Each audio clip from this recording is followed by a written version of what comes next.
Screen પર દેખાતો આ ઘોડા જેવા આકારનો પથ્થર જે પ્રથમ નજરે સાવ સામાન્ય ચોક્કસ લાગી રહ્યો હશે, પરંતુ અમે તમને જણાવી દઈએ કે આ પથ્થર એ કોઈ સામાન્ય પથ્થર નથી, કારણ કે આ પથ્થર કુદરતી શક્તિથી ભરપૂર છે અને એટલે જ આ ઘોડો આ બંને ગામો માટે જૂના વારસા તરીકે અકબંધ રહ્યો છે.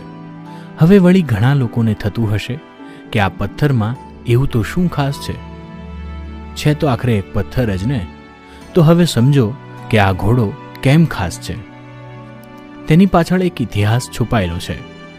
ધોરી અને પાવઠી ગામ પાસે આવેલો પહાડ જે અરવલ્લીની ગિરિમાળા પૈકીનો એક ભાગ છે, અને આ પહાડ પરનો આ ઘોડો જે પહાડ પરની એક શિલા છે.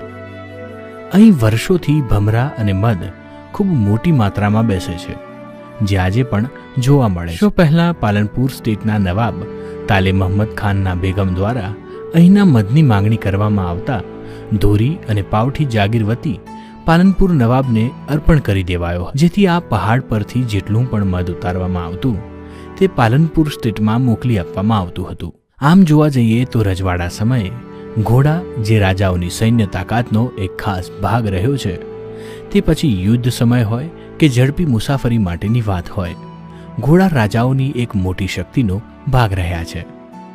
અનેક અશ્વોએ રણભૂમિમાં પોતાના જીવ ન્યોછાવર કરી વીરગતિ પામી છે.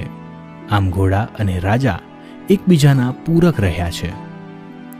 અશ્વની એક ખાસ વિશેષતા એ પણ હોય છે કે તે પોતાના માલિકનો વફાદાર રહે છે. બસ કંઈક આ જ રીતે આ પથ્થરના ઘોડા અને પાલનપુર નવાબ વચ્ચે પણ ખાસ નાતો રહ્યો છે.